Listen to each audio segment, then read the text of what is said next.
నమస్తే. కాంగ్రెస్ పార్టీ అధికారంలోకి వచ్చిన 100 రోజుల సందర్భంగా ఈరోజు మనం ఉస్మాన్ యూనివర్సిటీలో ఉన్నాం. సో ఇక్కడ కాంగ్రెస్ పార్టీ ప్రధాన కార్యదర్శి బాల్యలక్ష్మి అక్క ఉన్నారు, మాట్లాడదాం. అక్క, ముందుగా చెప్పండి, కాంగ్రెస్ పార్టీ అధికారంలోకి వచ్చి 100 రోజుల పైన అయింది. సో ఎట్లుంది, ప్రజలు హ్యాపీగా ఉన్నారనుకుంటారా లేరనుకుంటారా? ఖచ్చితంగా ఈ మీడియా ముఖంగా మేము చెప్పదలుచుకుంది ఏంటంటే ప్రజలు సంతోషంగా ఉన్నారు. ఇవాళ ఇచ్చిన గ్యారంటీలు అమలు చేసే విషయంలో కావచ్చు, మహాలక్ష్మి పథకం కావచ్చు, ఇలా రైతులకు వేసే రైతు భరోసా కూడా 5 ఎకరాల వరకు పరిమితం చేసి వేయడం కావచ్చు, ముఖ్యంగా ప్రధానంగా రాష్ట్రం ఏర్పడ్డ తర్వాత 9.5 ఏళ్లు పరిపాలించినటువంటి కేసీఆర్ పాలనలో అగమ్యగోచరంగా ఉన్నటువంటి నిరుద్యోగ సమస్య, నిరుద్యోగుల పరిస్థితుల్లో మార్పు రావడం కావచ్చు, ఇలా ఉద్యోగ నోటిఫికేషన్లు కావచ్చు, చిన్న చిన్న మార్పులు ఉన్నా వాళ్ళకు మాట్లాడుకునే స్వేచ్ఛనిచ్చి ఇలా ప్రభుత్వాధికారులు మంత్రులు పిలిచి మాట్లాడుకొని నిరుద్యోగులతో మాట్లాడుకొని సమస్యలు పరిష్కరించే దిశగా వెళ్ళటం కావచ్చు. దాంతోపాటు ఇవాళ ఇంకొక సమస్య, రైతులను పేదవాళ్లను పట్టి పీడించింది ధరణి పోర్టల్ లాంటి సమస్యని పరిష్కరించే దిశగా కావచ్చు, ఇలా పెద్ద ఎత్తున అవినీతి జరిగిన కాళేశ్వరం ప్రాజెక్టు విషయంలో కావచ్చు, విద్యుత్ విషయంలో కావచ్చు, ఇటువంటి పరిస్థితులన్నింటినీ కూడా బయటికి తీసి ఈ 100 రోజుల్లో ఒక డైనమిక్గా రోజుకు 18 గంటలు పనిచేస్తూ ముఖ్యమంత్రిగా రేవంత్ అన్న మిగతా మంత్రివర్గం అంతా కూడా ఒక ప్రజలు సంతోషించే దిశగా పరిపాలన కొనసాగించడం అనేది చాలా సంతోషదాయకం. అందులో మేము భాగస్వాములం అవ్వడం అనేది మాకు ఇంకా సంతోషంగా ఉంది. అక్క, మీరు సంతోషంగా ఉన్నారంటారు. కొంతమంది మేము గ్రౌండ్ రిపోర్ట్ చేసినప్పుడు ప్రజలు ఏమంటారు అంటే, ఆల్రెడీ ప్రజాపాలన అని చెప్పి దరఖాస్తులు చేసుకున్నాం, అయినా సరే మళ్ళీ కానీ ఫ్రీ కరెంట్కి కానీ దానికి మళ్ళీ దరఖాస్తులు చేసుకోవాల్సి వస్తుందని ఒక మాట ఉంది. ఇంకోటి ఏంటంటే, కాంగ్రెస్ ఏదైతే చెప్పినట్టు 2500 కానీ 4000 పెన్షన్ కానీ ఇలాంటి ఏమీ ఇంకా హామీ చేస్తలేరని చూసి ప్రజలు అంటున్న పరిస్థితి. ఇప్పుడు విషయం ఏంటంటే, ఈ సందర్భంగా రాష్ట్ర ప్రజలందరికీ కూడా ఒక తెలంగాణ ఉద్యమకారినిగా అలాగే కాంగ్రెస్ పార్టీ రాష్ట్ర నాయకురాలిగా నేను ఒక మాట చెప్పదలుచుకున్నాను. 100 రోజుల్లోనే ఉన్నాం మనం, చివరి 100 రోజుల్లో లేం. పాలనలో చివరి 100 రోజుల్లో ఉంటే 4 ఏళ్ళు పాలించారు, వీళ్ళు ఏం చెయ్యలేదు అనడానికి ఒక అవకాశం ఉంటుంది. మనం మొదటి 100 రోజుల్లో ఉన్నాం. దాంట్లో భాగంగా ఇంకొక ప్రధాన అంశం వాళ్ళు గుర్తించవలసింది ఏంటంటే, విచ్చలవిడిగా ఆర్థిక వ్యవస్థను చిన్నాభిన్నం చేసినటువంటి స్థితి.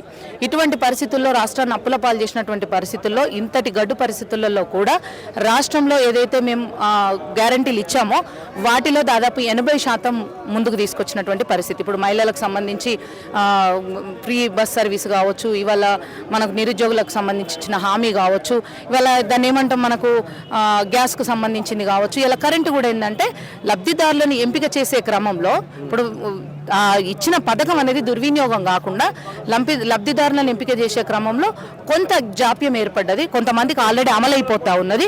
ఇంకా కొన్ని టెక్నికల్ ఇష్యూస్ ఎక్కడైతే వచ్చినాయో, ఇప్పుడు కరెంట్ బిల్ కానీ గ్యాస్ కానీ ఇట్లాంటి వాటిలో చిన్న టెక్నికల్ ఇష్యూస్ వచ్చే దగ్గర వాటిని కూడా నివృత్తి చేసే విధంగా అధికారులను పురమాయించడం కూడా జరిగింది ముఖ్యమంత్రి గారు. ఆ విషయాలన్నీ కూడా అదైన తర్వాత ఇప్పుడు ఎట్లా ఎలక్షన్ కోడ్ వచ్చింది, ఇప్పుడు కొన్ని ప్రభుత్వ కార్యక్రమాలు చేయలేని పరిస్థితి. ఇది అయిన వెంటనే మిగతా అంశాలను కూడా ఖచ్చితంగా అమల్లోకి వస్తాయి. దీనికి ఆధారపడాల్సిన అవసరం లేదు. మరొక మారు నేను చెప్తా ఉన్నాను ఏంటంటే, మనం మొదటి 100 రోజుల్లో ఉన్నాం, వెంటనే మనకు పార్లమెంట్ ఎన్నికలు వచ్చినాయి. ఈ విషయాన్ని గుర్తుంచుకొని ప్రజలు ముందుకెళ్తారు.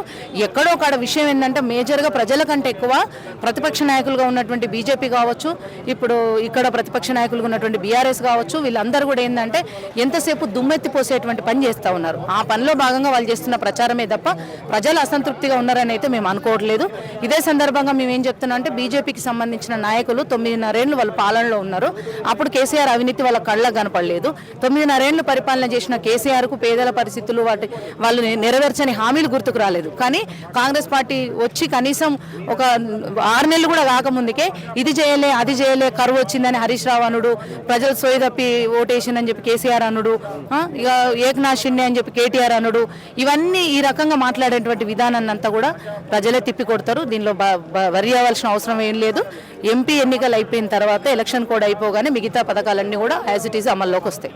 ఓకే, ఇంకో విషయం చెప్పండి. ఇప్పుడు ఎంపీ ఎలక్షన్స్ ఉన్న నేపథ్యంలో ఒక టైంలో కాంగ్రెస్ ప్రభుత్వమే బీఆర్ఎస్ పార్టీ నాయకులు లంగలు దొంగలు అని చెప్పి దూషించింది. సో అలాంటి నాయకుల్ని తీసుకొచ్చి ఈరోజు ఎంపీలుగా కూడా నిలబెడుతున్న పరిస్థితి. సో ప్రజలు దీనికి చాలా వ్యతిరేకంగా కూడా. సో దీనికి మీరేమంటారు? అంటే ఇక్కడ ఒక అంశాన్ని మనం ఆలోచించాల్సింది ఏంటంటే, జనరల్గా ఒక అధికారంలోకి వచ్చిన తర్వాత ముఖ్యంగా ప్రజలు ఆలోచించే విధానం ఒకటి ఉంటుంది, నాయకులు ఆలోచించే విధానం ఒకటి ఉంటుంది. ప్రజలు మార్పు కోరి ప్రభుత్వాన్ని మారుస్తూ ఉంటారు.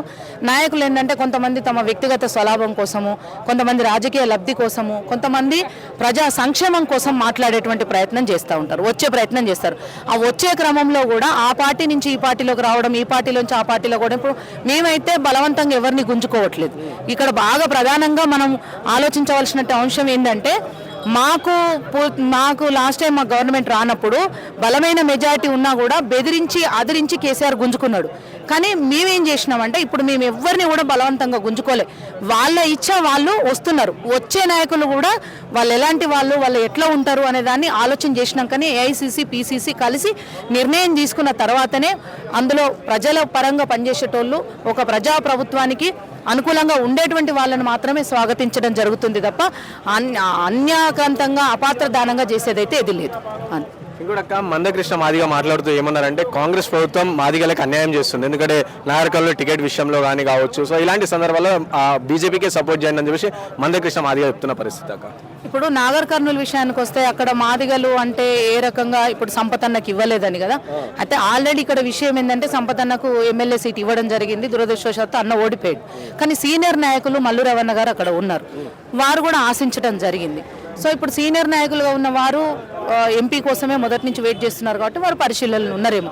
వాస్తవానికి ఐసీసీ అయినా సరే పీసీసీ అయినా సరే స్థానికంగా ఉన్నటువంటి పరిస్థితులు, సీనియారిటీ, ఆ గెలుపోవటంలకు సంబంధించినటువంటి అంచనా వేసిన తర్వాత సీట్లు ఇవ్వడం జరుగుతూ ఉంది. నిజానికి మందకృష్ణన్న గురించి మరి మాదిగలకు కేవలం కాంగ్రెసే అన్యాయం చేసిందా, కేసీఆర్ అన్యాయం చేయలేదా, మరి కృష్ణన్న బీజేపీకి సపోర్ట్ చేసుకుంటూ కేవలం కాంగ్రెస్ని అనడం కోసమే మాదిగల ముచ్చట ముందటేసుకుంటాడా అనేటువంటి విషయం పెద్దలు విఘ్నులు వాళ్ళు ఆలోచించుకోవాల్సినటువంటి అవసరం ఉన్నది. ఇక్కడ కృష్ణన్నకు మేము చేసే విజ్ఞప్తి ఏంటంటే కృష్ణన్న ఒక పార్టీకి చెందిన వ్యక్తిలాగా ప్రవర్తించడం మాత్రం మేము ఆశించము. ఎందుకనంటే వారు ఎప్పుడు కూడా మాదిగల కోసము ఇక్కడ ఉన్నటువంటి ఉపకులాల కోసం వారు ఏళ్ల నుంచి శ్రమ పడుతున్నటువంటి వ్యక్తి, వారంటే మాకు చాలా గౌరవం. అటువంటి వారు ఒక పార్టీ కోసమే మాట్లాడడం అనేది మేము చింతిస్తున్నటువంటి అంశము. ఈ సందర్భంగా వారు బీజేపీకి కన్సర్న్ అయ్యి మాట్లాడుతూ బీజేపీకి ఓటేయం అనుకుంటూ కాంగ్రెస్ అన్యాయం చేస్తుంది అని మాట్లాడితే మాత్రం మేము కరెక్ట్ కాదని మేము అంటున్నాం. మీరు న్యూట్రల్ పర్సన్గా ఉండి అన్ని పార్టీలని నిలదీసి అడిగే విధంగా జాతి ప్రజలందరికీ న్యాయం జరిగే విధంగా మీరు మాట్లాడితే బాగుంటుంది అన్న మేము అంటున్నాం. ఎందుకంటే ఎంతో మంది మాలాంటి విద్యార్థి నాయకులకు ఆదర్శప్రాయంగా వెలిగినటువంటి మందకృష్ణ లాంటి వాళ్ళు, ఆర్ కృష్ణ లాంటి వాళ్ళు, ఎంతో మంది నాయకులు కులపరంగా కొట్లాడినా, హక్కుల పరంగా కొట్లాడినా, ఏ రకంగా కొట్లాడినా చాలా మంది నాయకులు ప్రజల కోసం కొట్లాడిన వాళ్ళే. కృష్ణన్న కూడా అట్లాంటి వ్యక్తే. మీరు ఒక పార్టీకి అనుసంధానం అయిపోయి ఇంకొక పార్టీని అవమానించే విధంగా మాట్లాడుతూ అక్కడ కేవలం కాంగ్రెస్ పార్టీ ఒక్కటే మాదిగలకు అన్యాయం చేస్తుందని మాట్లాడడం అయితే సమంజసం కాదన్నా అని చెప్పేసి మేము వారికి విజ్ఞప్తి చేస్తా ఉన్నాం. ఈ సందర్భంగా మేమేంటంటే మాకు కాంగ్రెస్ పార్టీ ఏఐసీసీ అయినా సరే పీసీసీ అయినా సరే స్థానిక పరిస్థితులు, వ్యక్తిగత పరిస్థితులు, గెలుపోటములు వీటన్నిటిని అంచనా వేసినాకనే సీట్ ఇస్తుంది. అది కృష్ణన్నకు కూడా ఆ విషయం తెలుసు. వారు కొంచెం దీని పట్ల కొద్దిగా ఆలోచిస్తే బాగుంటుందని మా విజ్ఞప్తి. ఇంకో విషయం ఏంటంటే ప్రధానంగా బీఆర్ఎస్ పార్టీ చెప్తున్న పరిస్థితి ఏంటంటే గల్లీలో ఉన్న సీఎం సార్ ఢిల్లీకి పోయి పార్టీ ఫిరాయింపుల పైన కాన్సన్ట్రేట్ చేశారు, గల్లీలో ఉన్న రైతుల గురించి ఎవరిని పట్టించుకోవట్లేరు అని చెప్పి చెప్తున్నారు. ఇప్పుడు విషయం ఏంటంటే పార్టీ ఫిరాయింపులు అంటే వాళ్ళు బలవంతంగా లాక్కున్నారని నేను ఇందాక ఒక మాట చెప్పిన, అది వాస్తవం. ఇప్పుడు మన పార్టీలోకి వచ్చి జాయిన్ అయినప్పుడు కాంగ్రెస్ పార్టీ స్థానిక పార్టీ కాదు, ఇది జాతీయ పార్టీ, 100 ఏళ్ల పైబడి చరిత్ర కలిగినటువంటి పార్టీ. ఇటువంటి పార్టీకి సంబంధించి ఒక అభ్యర్థి కావచ్చు, ఒక నాయకుడు కావచ్చు పార్టీలోకి వస్తున్నప్పుడు ఖచ్చితంగా జాతీయ నాయకులతో చర్చించడానికి ఢిల్లీకి వెళ్ళవలసి ఉంటుంది, ఖచ్చితంగా వెళ్ళవలసి ఉంటుంది. మీరు స్థానిక పార్టీ కాబట్టి మీరు స్థానికంగా మీ చేతుల్లో ఉంది కానీ మీరు డెసిషన్ తీసుకుంటారు. దీని గురించి ఊకే ఢిల్లీ గల్లీ అని మాట్లాడడం అయితే అది సమంజసం కాదు. విజ్ఞులు, రాజకీయ పరిజ్ఞానం ఉన్నటువంటి వాళ్ళు, ఇప్పుడు 9.5 ఏళ్ళు ముఖ్యమంత్రిగా పనిచేసిండు, అంతకుముందు రాష్ట్ర మంత్రిగా, కేంద్ర మంత్రిగా పనిచేసినటువంటి కేసీఆర్ గారు మాట్లాడాల్సిన విధానం అయితే ఇది కాదు. ఎందుకంటే ఆయన కూడా పార్టీని ఎస్టాబ్లిష్ చేసుకోవడానికి జాతీయ పార్టీగా బీఆర్ఎస్గా అనౌన్స్ చేసినాక ఆయన పోయింది కూడా ఢిల్లీకి, సోపతి కట్టింది కూడా ఢిల్లీ పెద్దలు మోడీ గారితో కట్టిండు. అటువంటి పరిస్థితులు ఉన్నాయి. ఇటువంటి సందర్భంలో రైతుల విషయానికి వస్తే మరి మీ పరిపాలనలో రైతులకు ఎంత మేలు చేసిండ్రు, ఇప్పుడు జరిగింది అనుకోకుండా అకాల వర్షం వచ్చింది. మరి వాళ్ళు చూసిండ్రో లేదో గౌరవ ముఖ్యమంత్రి గారు ఇమ్మీడియట్గా అధికారులను పురమాయించిండు అధికారులని. ఏమని చెప్పిండు, వర్షం అకాలంగా పడ్డది, మిర్చి రైతులు కానీ పత్తి రైతులు కానీ ఎక్కడ కూడా వాళ్ళకు అన్యాయం జరగొద్దు, వెంటనే వెళ్ళండి, వెంటనే ఎంక్వైరీ చేయండి అని ఇచ్చిండు. ఇంతకు మించి ఇంకేముంటుంది? మీరు ఫామ్ హౌస్లో కూర్చుంటే తప్పలేదు కానీ మా వాళ్ళు ఢిల్లీ పోతే తప్పొచ్చిందా అని చెప్పి మేము మాట్లాడుతూ ఉన్నాం. ఖచ్చితంగా క్షేత్రస్థాయి వరకు మా ఎమ్మెల్యేలు అందరూ కూడా కింద ఉండి పనిచేస్తూ ఉన్నారు, మంత్రులు పనిచేస్తున్నారు, మాలాంటి కాంగ్రెస్ పార్టీ నాయకులం అందరం కూడా మేము ప్రజలకు అందుబాటులో ఉండి పనిచేస్తూ ఉన్నాం. మరి విఘ్నులుగా ఉన్నటువంటి వాళ్ళు మాట్లాడే విధానాన్ని వాళ్ళే ఆలోచించుకోవాలి. ఇది ఎమ్మెల్సీ ఖైదా గారు అరెస్ట్ అయిన విషయం మనకు తెలుసు. సో అరెస్ట్ అయినాక జైల్లో కోసం భగవద్గీత చదవడం కానీ, ఉపవాసం చేయడం కానీ, ఇలాంటి పరిస్థితి ఎలా చూస్తారు అక్క మీరు? భగవద్గీతను చదవడం, ఉపవాసం చేయడం ఆ వ్యక్తిగత విషయం. ఎందుకంటే ఎవరి వ్యక్తిగత ఇంట్రెస్ట్లు వాళ్ళవి, దాన్ని మనం కామెంట్ చేయడానికి లేదు.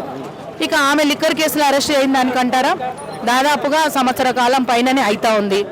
ఇక అప్పటి నుంచి లేని బీజేపీ ఇప్పుడైతే అరెస్ట్ చేసింది, ఈడీ చూసుకుంటా ఉన్నది, సుప్రీంకోర్టు కూడా పర్యవేక్షణ చేస్తూ ఉన్నది. ఇటువంటి సందర్భంలో ఖచ్చితంగా నేర నిరూపణ అయినప్పుడు శిక్ష అనుభవించాల్సి వస్తుంది. నేరం నిరూపణ కాకపోతే నిర్దోషిగా బయటకు వస్తుంది అంతే. కానీ భగవద్గీత చదవడం, ఉపవాసం ఉండడం అయితే ఆమె వ్యక్తిగత విషయం, దాని మీద నేనేం కామెంట్ చేయను. ఇంకోటి ఇప్పుడు ఎలక్ట్రల్ బాండ్స్ విషయం చూసుకుంటే బీజేపీకి అత్యంత ఎక్కువ ఎలక్ట్రల్ బాండ్స్ వచ్చినాయి. సో కాంగ్రెస్ అకౌంట్లు కూడా ఫీజు చేయడం జరిగింది. సో దీన్ని ఎలా చూస్తారు అక్క? ఇప్పుడు విషయం ఏంటంటే బీజేపీకి ఓటమి భయం పట్టుకుందా, లేకపోతే ప్రతిపక్షాలను నోరు మూయించే విధంగా ప్రయత్నం చేస్తుంది అర్థం. సమాజం అంతా కూడా అబ్జర్వ్ చేస్తూ ఉన్నది. ఇప్పుడు అకౌంట్లు సీజ్ చేయాల్సినటువంటి అవసరం ఏమొచ్చింది?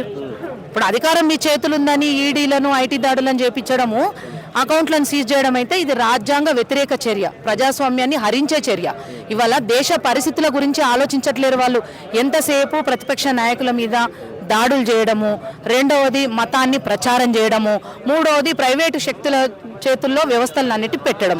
ఇక ఈ మూడింటి మీదనే ఆధారపడి ప్రజలకు మత్తు మందులాగా మతాన్ని ఎక్కించుకుంటూ ముందుకు వెళ్ళేటువంటి పరిస్థితి తీసుకొస్తారు. కానీ ఇక్కడ తగ్గిన రూపాయి విలువ గురించి కానీ, ఇక్కడ ద్రవ్యోల్బలం గురించి కానీ, ఇక్కడ తగ్గిన జీడిపి గురించి కానీ, పెరిగిన నిత్యావసర వస్తువుల సరుకుల ధరల గురించి కానీ, మణిపూర్ మంటల గురించి కానీ, రైతుల మీద జరుగుతున్నటువంటి దాడుల గురించి కానీ మాట్లాడేటువంటి పరిస్థితుల్లో వాళ్ళు లేరు. వాళ్ళకు కావాల్సింది రాజ్యాధికారం. మూడోసారి అధికారంలోకి వాళ్ళు రావడం కోసం చేసే ఇవన్నీ కూడా దొడ్డిదారిన తప్పుడు దారిలో చేస్తున్నటువంటి పనులే. చివరగా కాంగ్రెస్ పార్టీ ఇప్పుడు ఎంపీ ఎలక్షన్స్ లో ఎన్ని సీట్లు గెలవబోతుంది? మేమైతే 17కు 17 గెలవాలనేది మా టార్గెట్. మంచిగా కష్టపడితే ఖచ్చితంగా మాకు 14 సీట్లు అయితే ఈజీగా వస్తాయి. అదే.